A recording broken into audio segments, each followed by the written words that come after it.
উত্তর মালদা লোকসভা কেন্দ্রের প্রার্থী প্রসূন বন্দ্যোপাধ্যায়ের হয়ে পুরাতন মালদা পৌরসভার বিভিন্ন এলাকায় ভোট প্রচার করলেন বিশিষ্ট অভিনেতা তথা বিধায়ক সোহম চক্রবর্তী। সঙ্গে ছিলেন রাজ্যসভার সাংসদ মৌসম নূর, পুরাতন মালদহ পৌরসভার chairman Kartik Ghosh, vice chairman Shafiqul Islam, তৃণমূলের জেলা সভাপতি আব্দুর রহিম বক্সি, সহ সম্পাদক দুলাল সরকার সহ বিশিষ্টজনেরা। সোহম বলেন, এবার উত্তর মালদহে প্রাক্তন আইপিএস অফিসার প্রসূন ব্যানার্জি।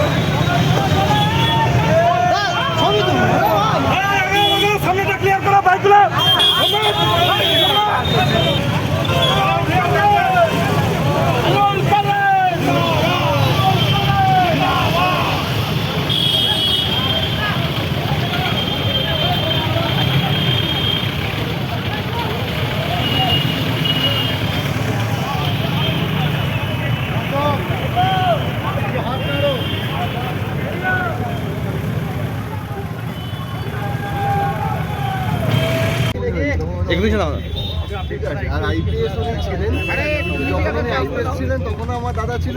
আগামী দিনে আমাদের চলেছেন তখন আমার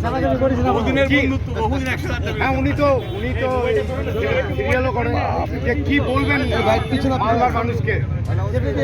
তাদেরকে দুহাত করে আশীর্বাদ করতে, ওনাকে শুভেচ্ছা সহযোগিতার হাত বাড়িতে, কারণ তারা শুধুমাত্র সাংসদকে নয়, একজন ভালো মানুষকে পেয়েছে। তো সুতরাং এই মানুষটি অবাধ্যার, মনটা অনেক বড়।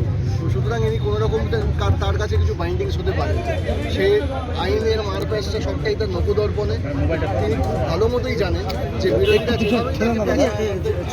আমি তো আপনাকে সেফটি করে এবং তার অভিজ্ঞতা দিয়ে তাদেরকে উপকার করে দেবেন এবং মাননীয় মুখ্যমন্ত্রী মমতা বন্দ্যোপাধ্যায়ের যে উন্নয়নের ধারা সেই ধারাকে অব্যাহত রাখবেন। ধন্যবাদ।